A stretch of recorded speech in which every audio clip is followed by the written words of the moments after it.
Ground report देख रहे हैं आप। मंत्री किरोड़ीलाल मीणा नकली खाद और बीज के खिलाफ लगातार कार्रवाई कर रहे हैं। इस बीच वो खाद बनादारी के साथ किसानों को ठगने वाली इन कंपनियों के खिलाफ कार्रवाई की। कई सैंपल इकट्ठा किए गए और उन्हें जांच के लिए भिजवाए गए। एनडीटीवी की टीम ने इस पूरे मामले को लेकर किसानों से खास बात की। किसानों ने बताया कि वो सरकारी दुकानों से ही खाद बीज खरीदते हैं और अगर वहां भी मिलावट होगी तो फिर किस पर भरोसा करें। आखिर खाद क्यों जरूरी है खेती के लिए और कौन से ऐसे कारक हैं जिनकी वजह से मिलावटी खाद का प्रभाव सीधे उत्पादन पर पड़ता है। उदयपुर से हमारे संवाददाता विपिन सोलंकी की ये खास रिपोर्ट देखिए।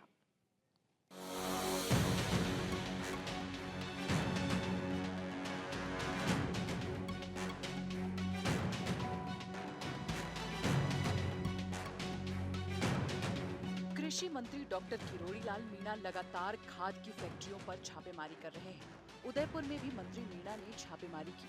अलग अलग फैक्ट्रियों के पहले से 10 से 12 बार सैंपल फेल हो चुके हैं, जबकि फेल वाले स्टॉक निजी के साथ साथ सहकारी समितियों के माध्यम से किसानों के खेतों तक भी पहुंच गया।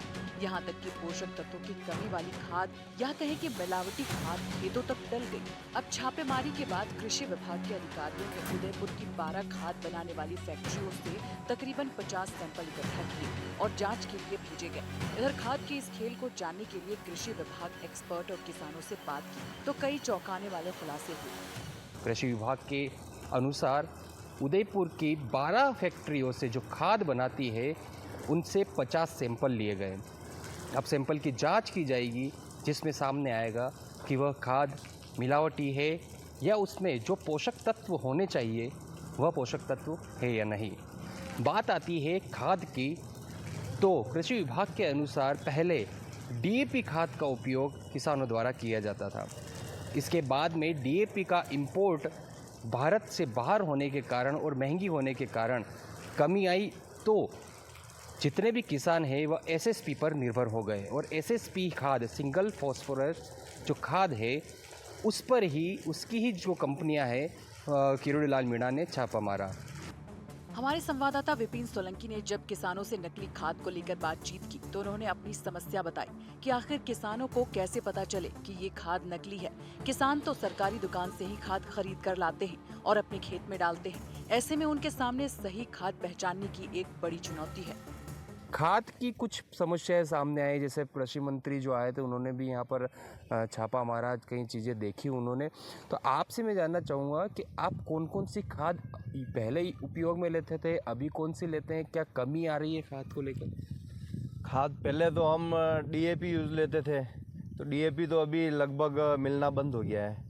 उसके अलावा हम एसएसपी डालते हैं और अभी एनपीके आया है तो एनपीके यूज़ कर रहे हैं और यूरिया यूज़ करते हैं। और बाकी तो जैसे जिस चीज़ की हम मिट्टी की जांच करवाते हैं और कुछ पोषक तत्व कम होते हैं तो वो सप्लीमेंट्री हम डालते हैं खेत में। और कृषि मंत्री आए और छापामारी कर रहे तब हमें पता चला कि खाद में भी कुछ कमियां हैं। बाकी हमें तो कुछ जानकारी नहीं है कि हमें तो जो दुकान से ला रहे हैं सीधा कि भाई हमें तो पूरा विश्वास है कि सरकार खाद मिलता तो हम ला के खेत में डालते हैं। अब ये तो सरकार को अल्टरनेट भी व्यवस्था करनी चाहिए, क्योंकि ये भी कुछ कंपनियों पे बैंड कर दिया है। तो सरकार किसानों के लिए, अभी हमारे फसल बुआई का समय है, अभी मक्का और ज्वार हम बोएंगे, लेकिन हमें अब पता चला है कि खाद भी नकली है। तो अब हम इसके लिए हम क्या करें? हमारे पास तो कोई चारा भी नहीं है कि क्योंकि आपको तो पता ही नहीं है ना, वो मिलावटी या पोषक तत्व कम वाली खाद मिल रही है। हाँ, हमें तो कोई इसी बारे में कोई जानकारी नहीं है। हम तो इसी आस में बैठे थे कि अब जाएंगे दुकान से और खाद ला के खेत में डालेंगे, लेकिन आज ही हमारा बारिश हो गई और खेत में बोने की तैयारी कर रहे हैं, लेकिन हम डालें क्या? अच्छा, ऐसा भी होता है कि आपको बताया जाता है कि 1 बीघा में आपको इतनी खाद डालनी है ताकि आपका प्रोडक्शन काफ़ी अच्छा हो? नहीं, हम तो जैसे लाते हैं तो 1 कट्टा लाते हैं तो 1 बीघे में डाल देते हैं। एसएसपी करीबन 3 से 4 कट्टे डालने होते हैं। यूरिया का 1 कट्टा और डीएपी का भी 50 किलो का बैग आता है जो डालना होता है। ये एक बार में ही डालना होता है या फिर बीच में बढ़वा और बड़ी हो जाती है उसके बाद भी डालना? नहीं, उसके बाद में भी डालना होता है। यूरिया तो बाद में जब फसल बड़ी होती है तब देना होता है, क्योंकि वो तो ग्रोथ के लिए होता है, नाइट्रोजन है। सबसे पहले आपको बताते हैं कि आखिर खाद की जरूरत क्यों होती है। मिट्टी में 17 प्रकार के पोषक तत्व होते हैं। इनमें एक में भी कमी आने पर उत्पादन पर असर पड़ सकता है। बाजार में मुख्य रूप से डीएपी, यूरिया, एसएसपी खाद उपलब्ध है। डीएपी खाद 80% इंपोर्ट की जाती है। महंगी होने के कारण डीएपी की भारी कमी देखी जाती है। किसान यूरिया, एसएसपी के भरोसे ही रहते हैं।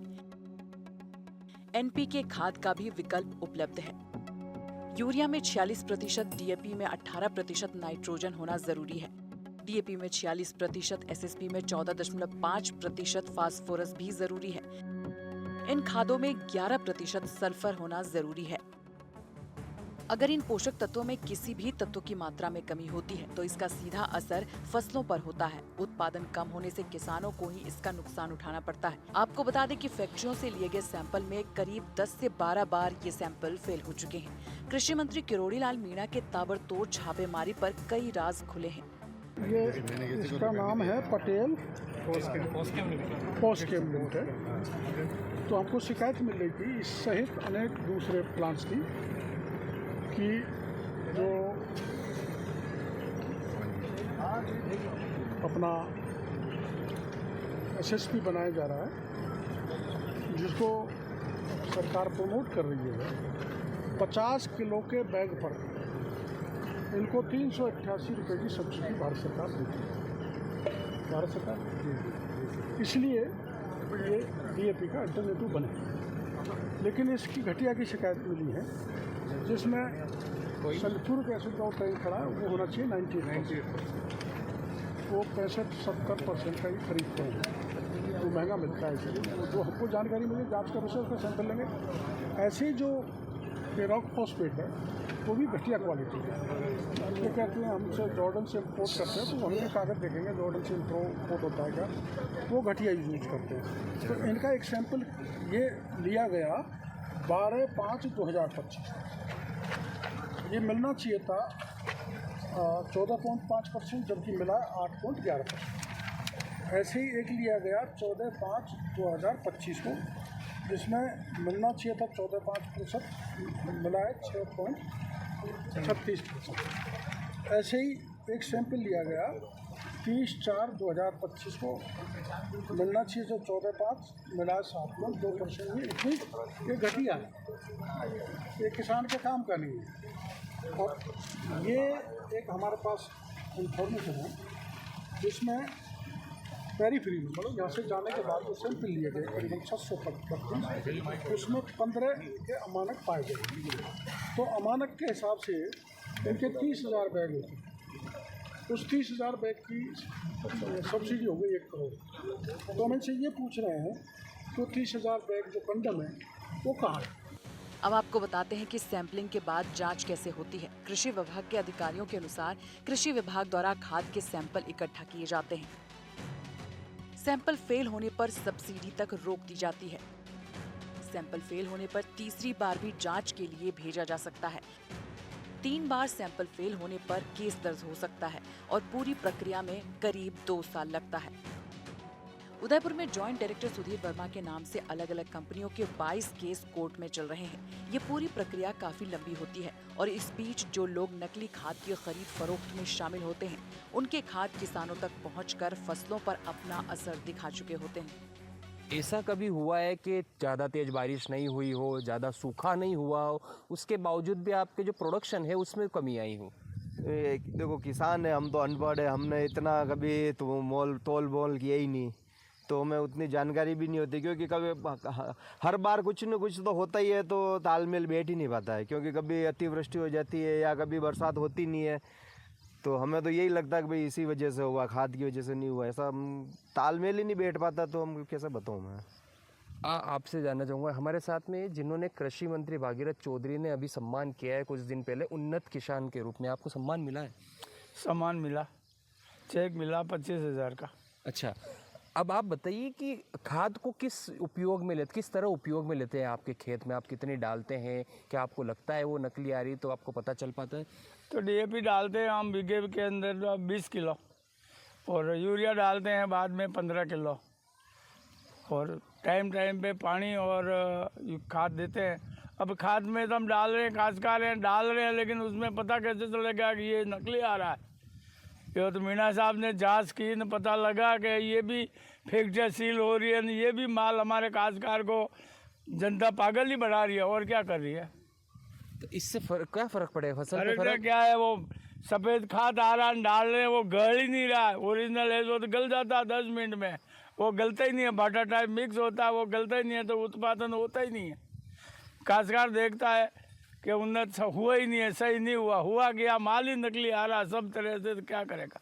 अच्छा, माल लेने के लिए जाते हो आप दुकानों पे, तो वहाँ पर क्या रहती है, कितना देते हैं आपको, तोल मोल के देते हैं या फिर कभी कभी ना हो जाए? कट्टे आता है, 50 किलो का कट्टा आता है, वो भी कट्टा आता है। अभी यूरिया के साथ एक और दे रहे हैं, 80 रुपये ले रहे हैं, और खाद नया यूरिया के साथ कट्टे के ला और दे रहे हैं कि वो DAP के अंदर मिला करके छिड़काव करो। मामले को लेकर महाराणा प्रताप कृषि एवं प्रौद्योगिकी विश्वविद्यालय के अनुसंधान निदेशक डॉक्टर अरविंद वर्मा ने बताया कि जिस प्रकार से इंसानों को स्वस्थ रहने के लिए पोषक तत्वों की जरूरत होती है, उसी प्रकार पौधों को भी उसकी जरूरत होती है। जो दुकानों पे जाते हैं या फिर सहकारी संस्थाओं द्वारा भी बीज ये खाद दी जाती है, तो वहाँ पर किस तरह से प्रोसेस रहती है, आपको किस तरह से मिलती है? हम दुकान पे जाते हैं तो हमारा आधार नंबर देना पड़ता है और फिर फिंगरप्रिंट लगा के और हमें खाद उपलब्ध कराई जाती है। तो कितना फिक्स रहता है कि एक किसान को इतना ही मिलेगा, और क्या कमी पड़ जाती है आपके? हाँ, कमी तो हर बार जब वास्तव में किसानों को जरूरत होती है तब माल मिलना बंद हो जाता है, और वो जाते हैं, हर भटकते हैं किसान, इस दुकान से उस दुकान के, वहाँ पे आ गया, वास्तव में नहीं मिल पाता हमें।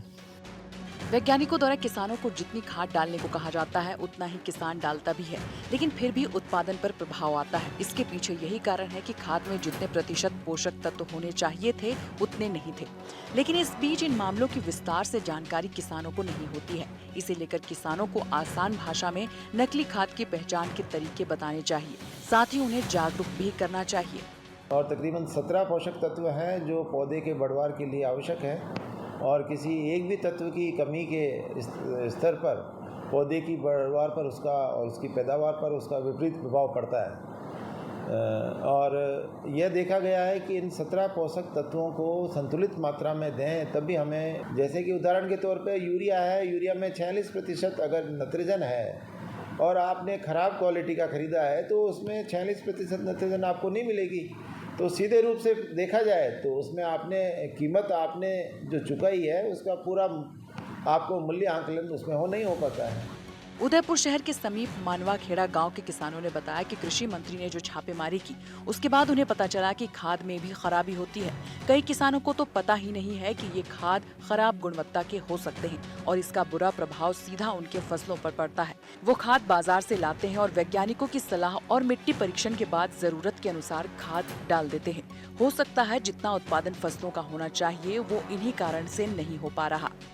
समस्या यही है कि अगर खाद में पोषक तत्वों की कमी या कहें साधारण भाषा में कि मिलावटी है, तो उत्पादन पर कहीं ना कहीं प्रभाव जरूर पड़ता है, जिस तरह से एक्सपर्ट का कहना है। लेकिन किसान इस चीज़ को कैसे समझे कि वो जो जितनी मात्रा उनको वैज्ञानिकों द्वारा बताई गई है या कई दशकों से उतनी मात्रा में वो जो खाद है वो फसलों पे डाल रहे हैं, और जो समय निर्धारित है बुआई के समय, बीच में ग्रोथ बढ़ाने के समय जिस तरह से डाल रहे हैं उतना पोषक तत्व नहीं मिल पाने के कारण उत्पादन में भी कहीं ना कहीं कमी देखने को मिल रही है। विपिन सोलंकी, NDTV उदयपुर।